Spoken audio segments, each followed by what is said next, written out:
At exactly 3:33 a.m., Rachel's phone buzzed with a notification. Not unusual, except her phone was in airplane mode. Had been for 3 hours. And the notification wasn't from any app she recognized. It was a photo of her, asleep in her bed, taken from the corner of her room, taken 30 seconds ago. She sat up so fast her vision blurred, eyes frantically scanning the darkness of her bedroom. Empty. The door was locked from the inside. The window was closed, latched. She was on the 3rd floor of her apartment building. No one could be in here. But someone had taken that photo. Rachel's hands trembled as she opened the notification again, hoping she'd misread, hoping it was some glitch or nightmare. But there it was, crystal clear in the harsh light of her screen. Her sleeping face, half buried in the pillow. The timestamp, 3:32 a.m. And in the background, barely visible in the darkness behind her bed, something stood in the corner. Something tall and impossibly thin, with limbs bent at angles that defied anatomy. She couldn't make out a face. The image was too dark, too grainy, but she could see it was looking down at her. Had been standing there while she slept. Might still be standing there now. Rachel couldn't bring herself to look at that corner. Couldn't turn her head. Because if she looked and something was there, she didn't know what she would do. And if she looked and nothing was there, that somehow felt worse. Because that meant it had been there. Had taken the photo. Had left. And could come back. Welcome back to the channel, Night Owls and Insomniacs. Tonight's compilation is different. These aren't just stories. They're experiences shared by real people on forums, Reddit threads, and late-night confession boards. People who swear something changed when the sun went down. People who stopped sleeping with the lights off. Where are you watching this from? Are you alone? It's okay if you are. You might not be for long. Hit that like button, subscribe if you're brave enough, and whatever you do, don't watch this with the lights off. Because these things? They only happen at night. Story 1. The Night Routine. Marcus Webb had always been a creature of habit. Work from 9 to 5 as a data analyst. Gym from 6 to 7. Dinner at 7:30. Shower at 9. Bed by 10:30. The routine kept him sane, kept the anxiety at bay, gave structure to a life that sometimes felt purposeless in a city of 8 million people. His apartment was a studio in Brooklyn, small but affordable, with exposed brick that the landlord charged extra for and radiator heating that clanked like a prison break every morning at 6 a.m. He'd lived there for 3 years, and in that time, he'd learned every sound the building made. The couple upstairs who fought every Thursday. The elderly man next door whose TV was always too loud. The pipes that groaned when anyone on his floor used hot water. Marcus knew these sounds the way a sailor knows the sea. They were familiar. Safe. Until they weren't. It started small. So small he almost didn't notice. 3 weeks ago, on a Tuesday night, Marcus woke up at 2:47 a.m. He remembered the time because he checked his phone. Something had pulled him from sleep, though he couldn't say what. Not a noise. Not a nightmare. Just a sudden, absolute certainty that he was awake and needed to be. He lay there in the darkness, listening. The building was quiet. No fights upstairs. No TV next door. Even the radiator was silent. Too quiet. That's when he heard it. A soft sound, barely audible. Like fabric dragging across the floor. Coming from his bathroom. Marcus lived alone. Had lived alone for 3 years. He got up, heart pounding, and checked the bathroom. Empty. The shower curtain hung motionless. The window was locked. Nothing out of place. He went back to bed, convinced himself it was nothing. Old building. Old pipes. Probably just settling. But the next night, he woke at the same time. 2:47 a.m. exactly. And he heard it again. The dragging sound. Fabric on tile. Coming from the bathroom. This time, he turned on every light before investigating. Checked behind the shower curtain, under the sink, inside the medicine cabinet. Nothing. By the third night, Marcus was ready. He set up his phone to record the bathroom, positioned to capture the entire space. When he woke at 2:47 a.m., because of course he did, he waited in bed, watching the live feed from his phone. For 5 minutes, nothing happened. Then, at 2:52 a.m., the shower curtain moved. Just slightly. A gentle sway, as if someone had brushed against it while walking past. But no one was there.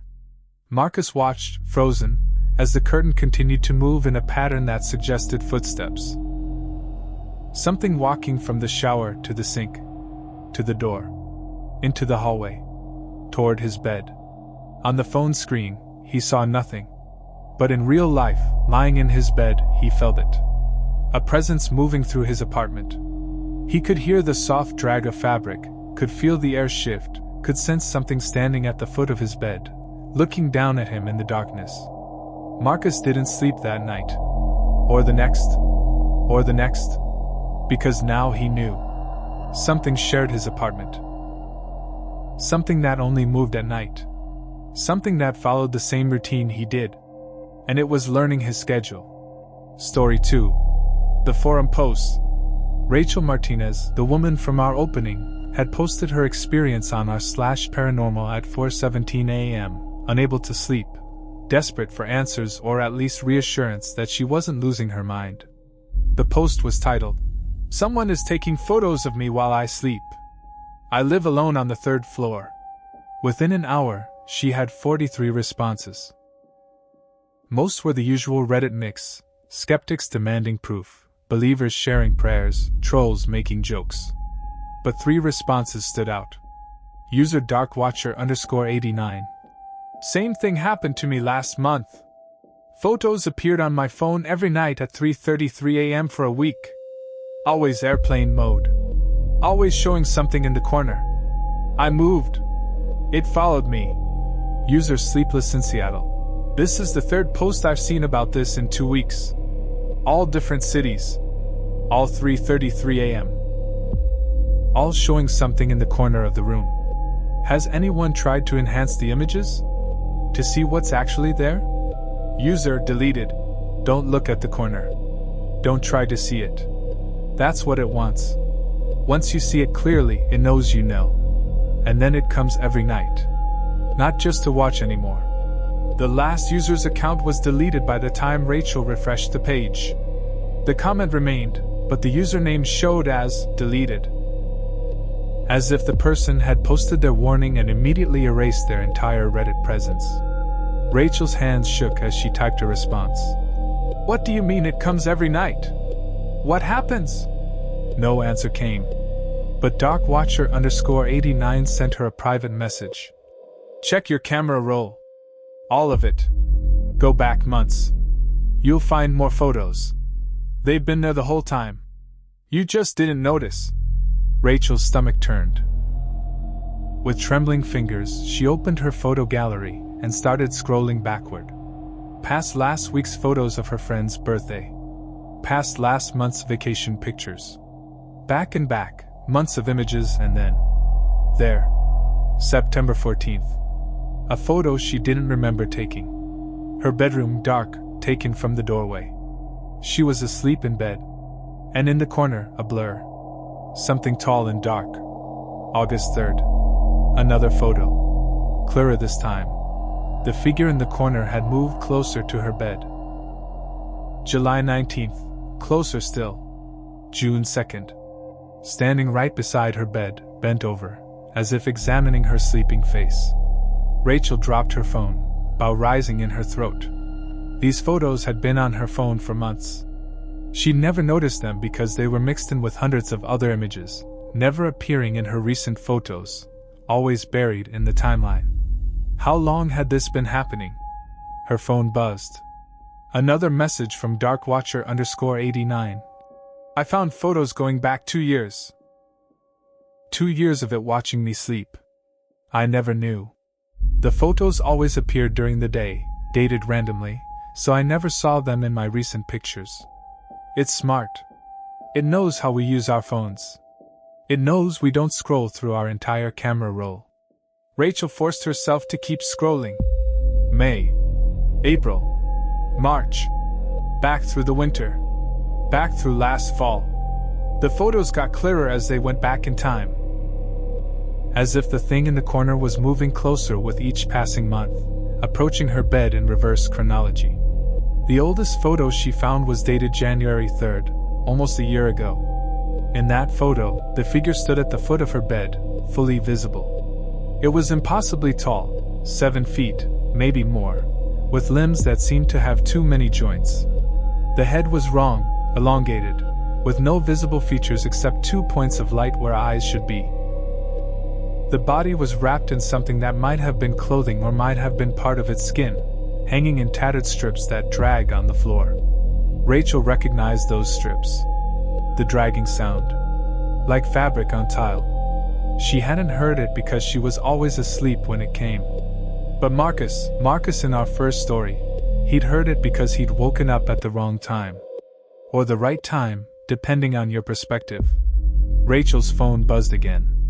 Not a message. Another photo notification. Taken 1 second ago. She didn't want to look. Every instinct screamed at her not to open it. But her finger moved anyway, tapping the notification, opening the image. It was her living room. Empty. Taken from her bedroom doorway, pointing out into the main space of her apartment. But at the edge of the frame, just barely visible, was the corner of her bathroom. And in that corner, the figure stood, facing the camera. Facing her bedroom. As if it knew she was awake.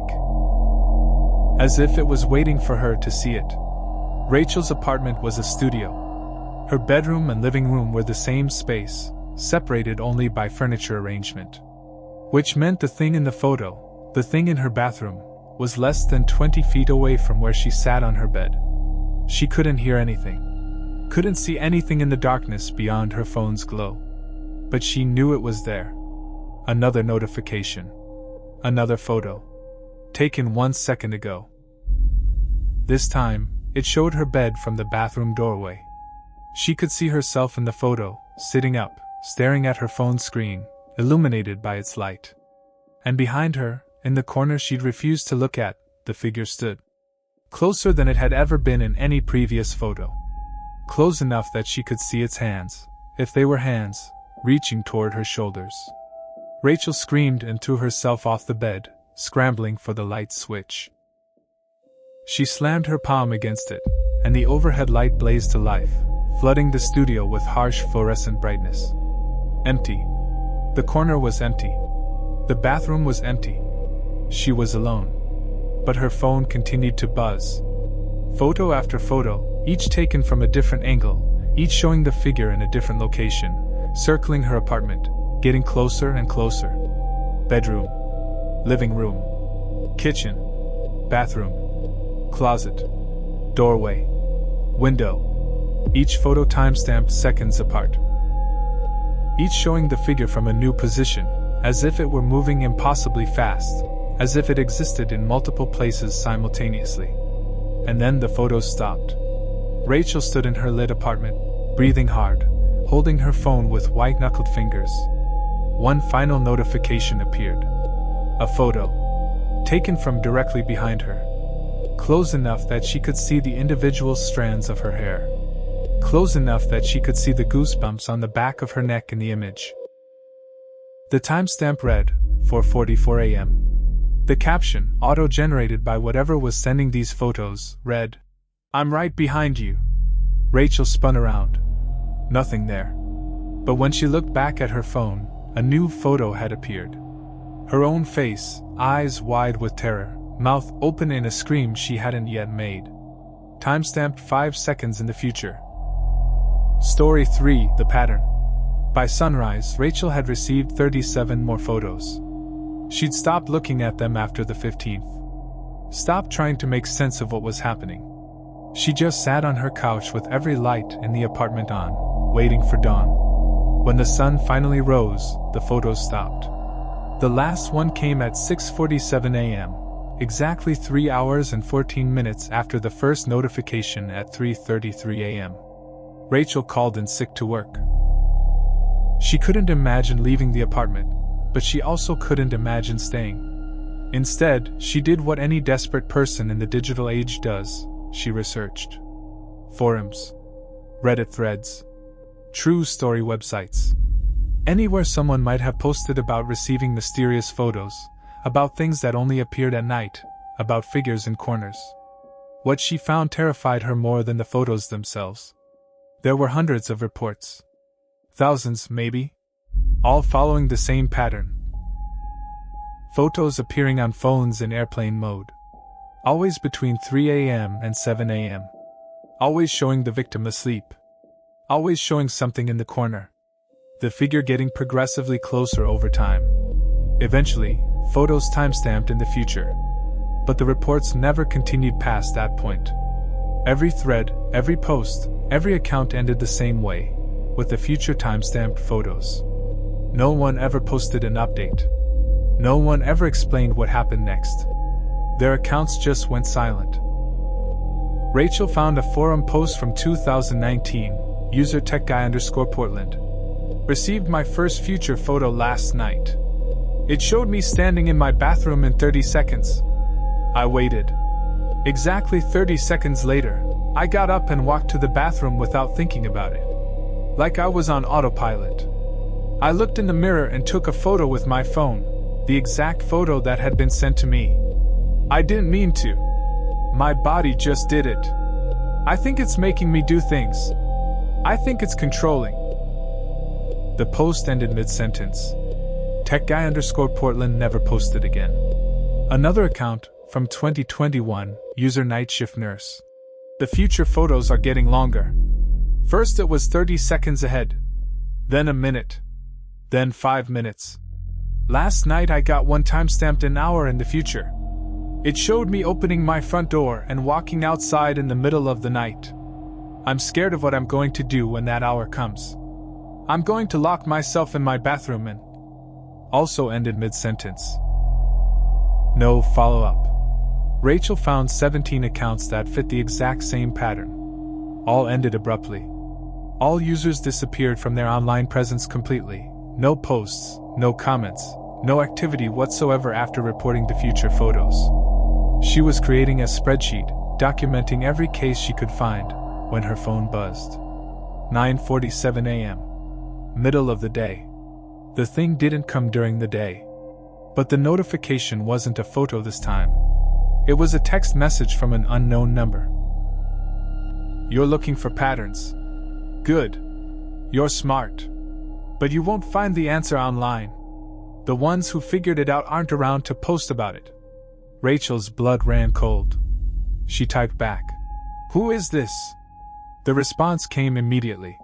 "Someone who survived. Barely. You need to understand what it is. It's not a ghost. It's not a demon. It feeds on routine. On patterns. On the predictable nature of human sleep cycles. That's why it comes at the same time every night. That's why it targets people who live alone, who have regular schedules. What does it want? To replace you. It's studying you. Learning your movements, your habits, your mannerisms. The photos are documentation. Once it knows everything about you, once it can perfectly mimic your routine, it takes your place. And you become what it was. The thing in the corner. Watching the next victim. Sending the next photos. Rachel's hands shook so badly she could barely type.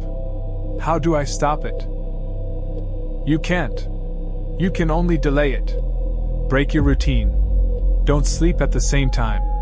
Don't sleep in the same place.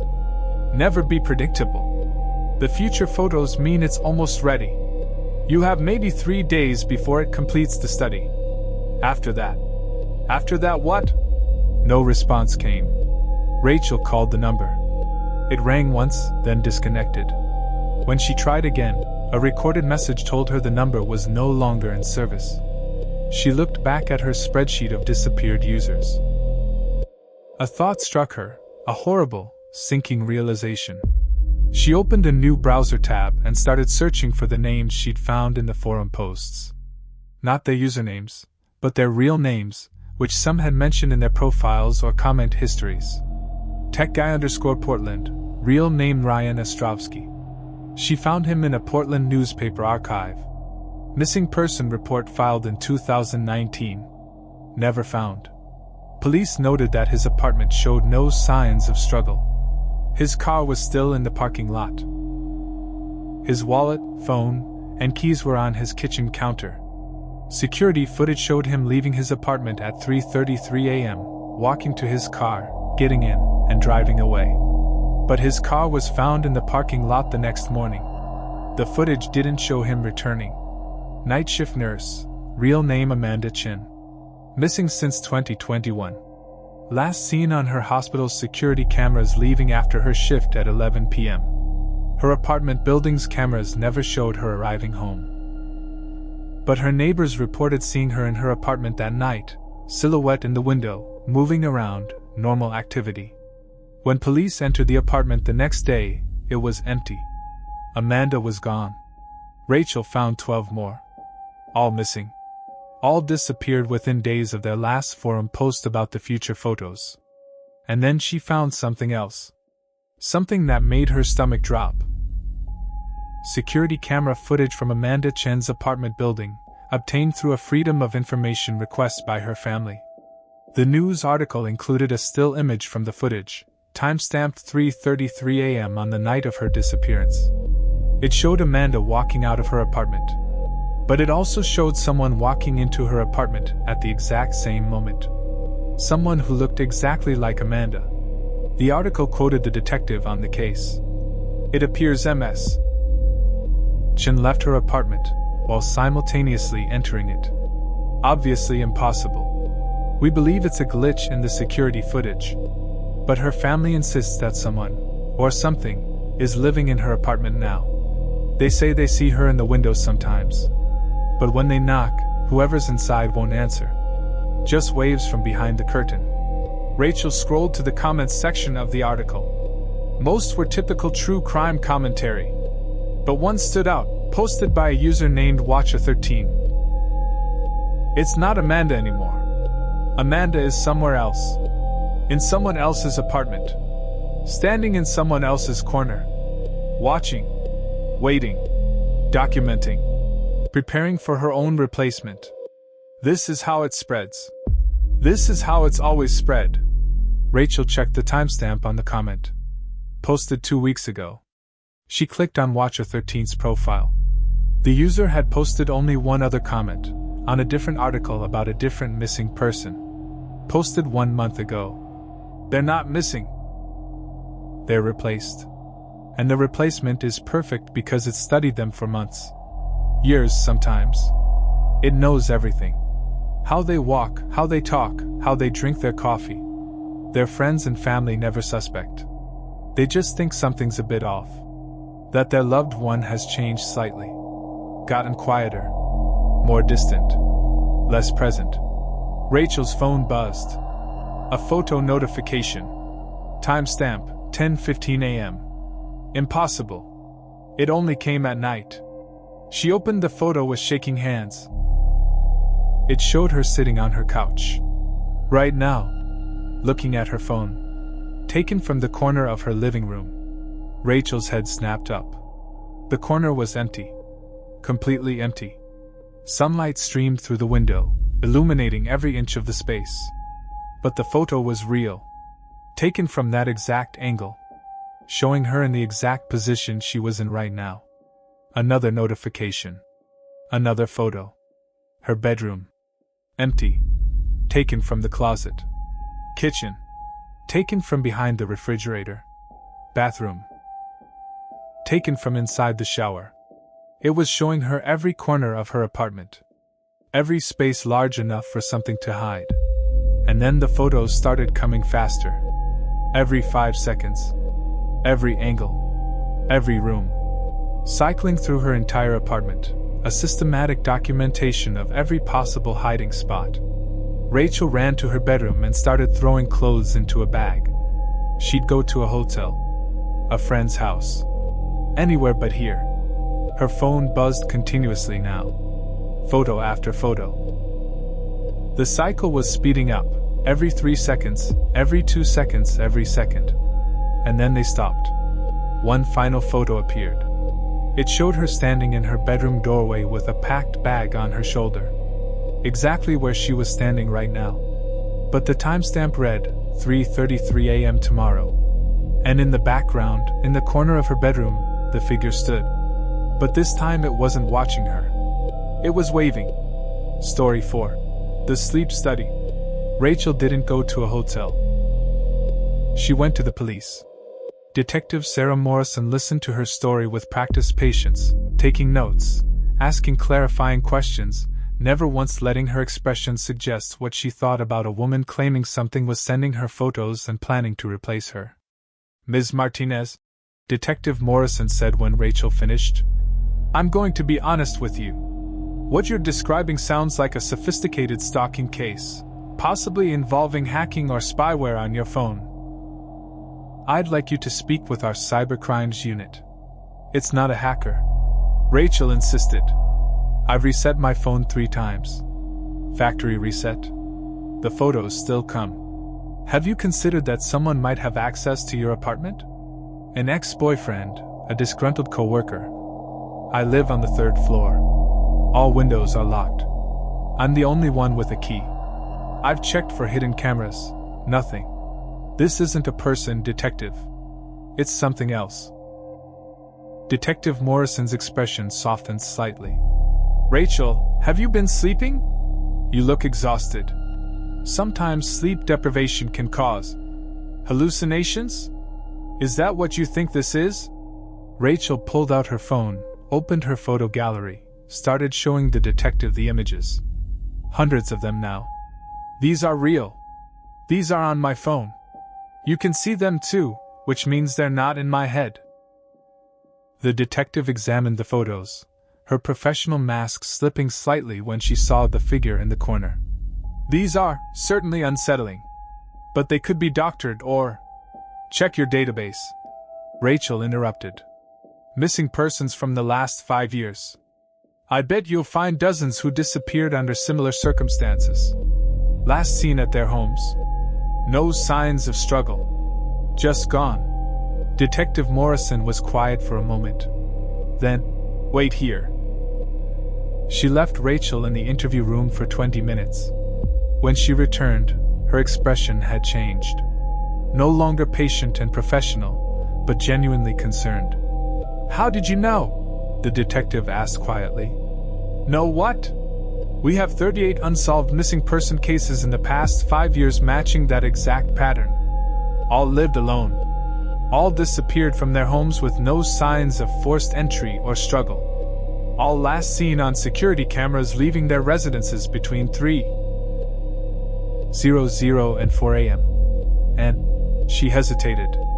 And in 17 cases, family members reported seeing the missing person after they disappeared. In their apartments. In their houses. Moving around normally. But when approached, the person wouldn't respond. Wouldn't acknowledge them. Rachel felt vindication and terror in equal measure. They were replaced. That's not a conclusion I can put in a police report, Ms. Martinez. But you believe me?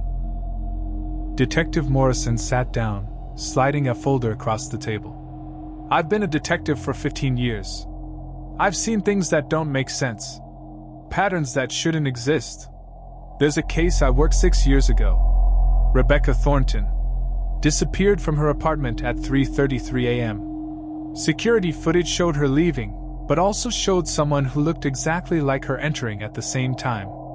We thought it was a glitch. Her family said she came back, but wouldn't talk to them. Just waved from windows. Moved around the apartment. Lived there. What happened? We eventually entered the apartment with a warrant. No one was there. But we found something strange. Every surface was covered in photos. Thousands of them. All showing Rebecca sleeping. Going back years. We thought maybe she was paranoid, taking photos of herself to prove she was alone.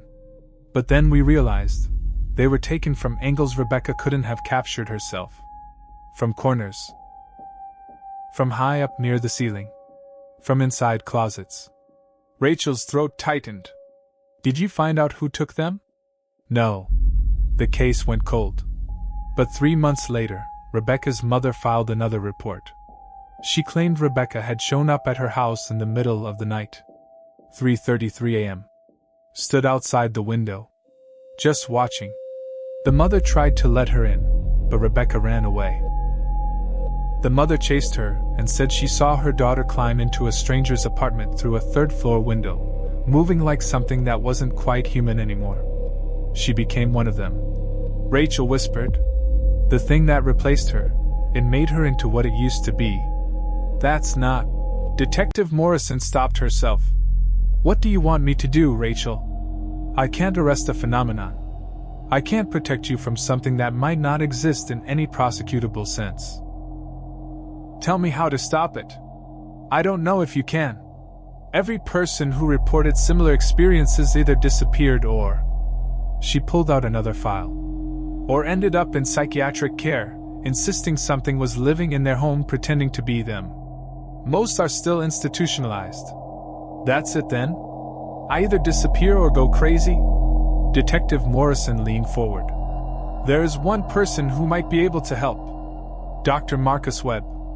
Rachel's blood ran cold. Marcus Webb?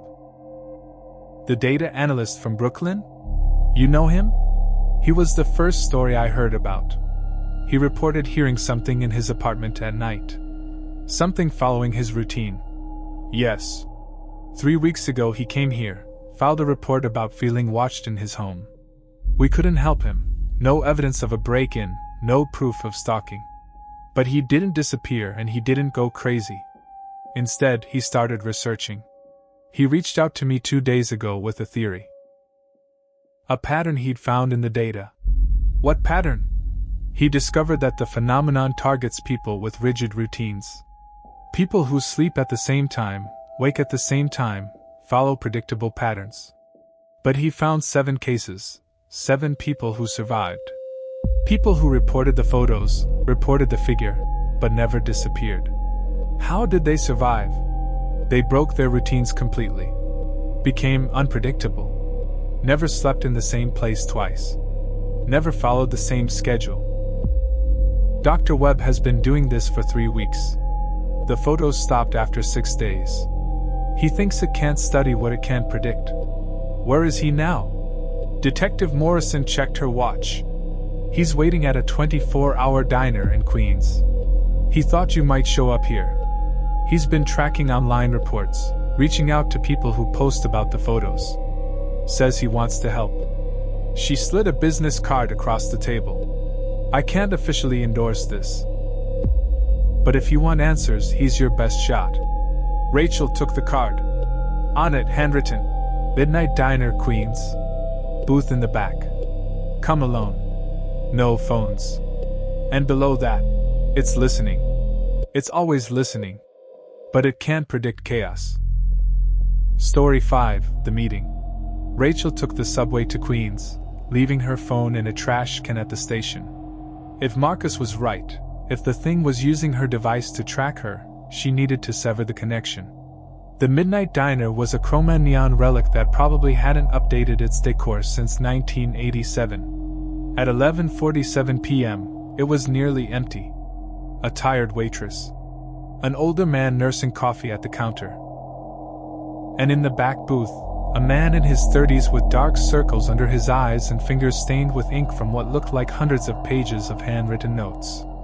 Marcus Webb looked up as Rachel approached. You came. Good. Sit. Face the door. Rachel slid into the booth.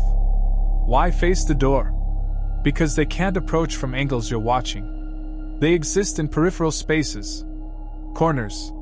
Shadows. The edges of vision. If you're actively looking at something, they can't manifest there. Detective Morrison said you found a pattern? A way to survive. Marcus pushed a stack of papers across the table. Handwritten notes, diagrams, charts.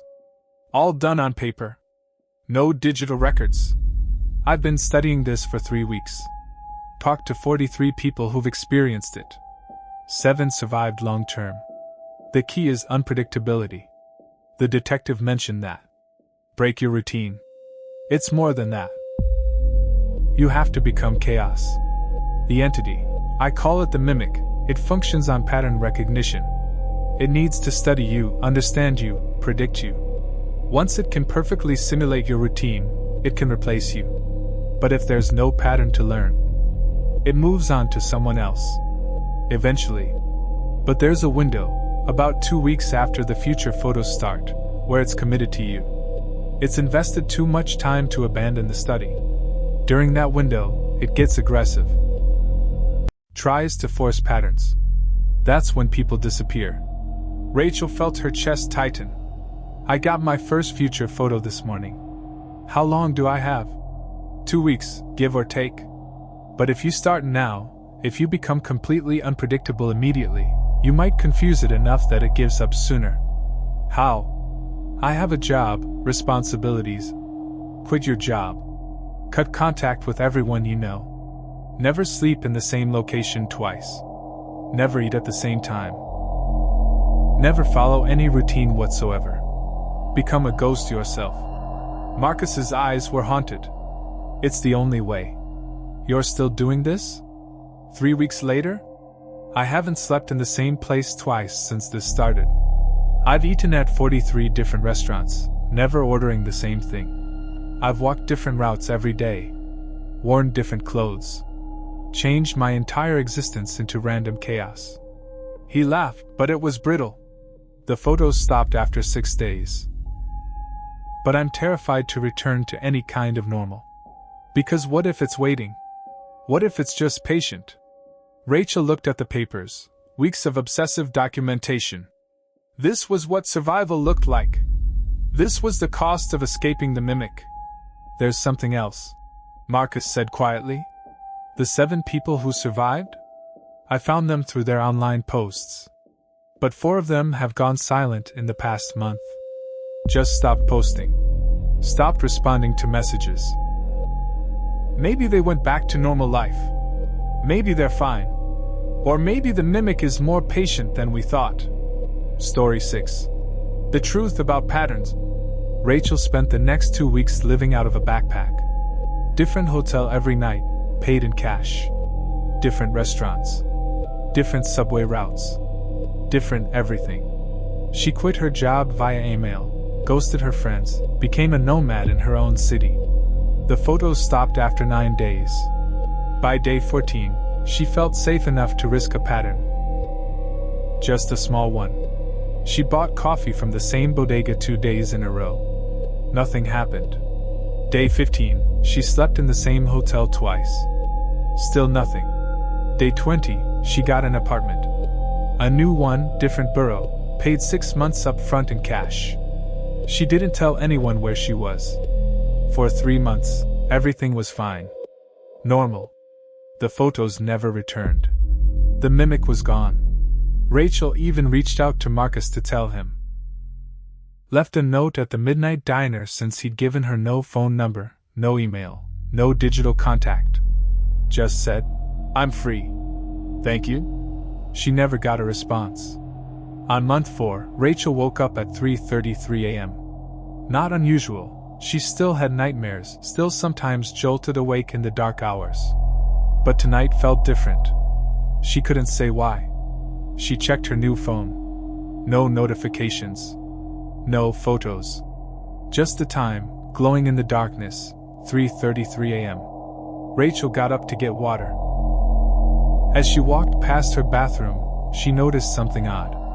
The door was cracked open, just slightly. She always closed it completely before bed. She pushed it open. The mirror was covered in condensation, as if someone had taken a long, hot shower. But Rachel had showered hours ago, before bed. The condensation should have faded. And in the condensation, someone had written a message. "Break the pattern, break the pattern, break the pattern." Written over and over, filling the entire mirror. Rachel's blood turned to ice. She spun around, looking for whoever had written it, but her apartment was empty. The door was locked. The windows were closed. She looked back at the mirror. The message was already fading, condensation evaporating. But as it faded, she saw something else. A reflection in the clearing glass. Someone standing behind her. Rachel whirled around. Nothing there. But when she looked back at the mirror, the figure remained in the reflection. Standing directly behind where she stood, tall and impossibly thin, with too many joints and eyes that glowed like distant stars.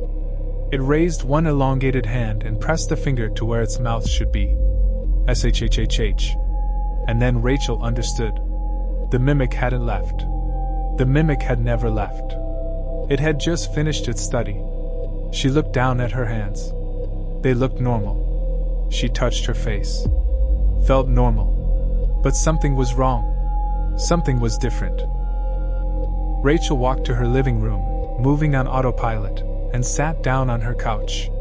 She pulled out her phone and opened the camera app, pointing it at the corner of her room. She took a photo.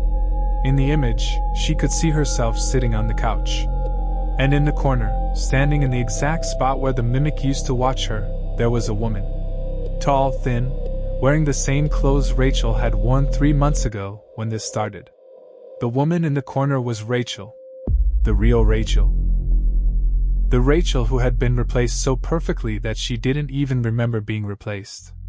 The woman sitting on the couch, the woman holding the phone, looking at the photo, she was the mimic. Had been for months. And now it was her turn to stand in corners. To watch. To document. To study the next victim. She looked at her phone's contact list. Found the number she'd been given. The one she was supposed to call when she'd completed her study. When she was ready to replace the next target. Marcus Webb answered on the first ring. "Is it done?" "Yes." The thing that had been Rachel said. "I'm ready." "Good. There's a woman in Brooklyn.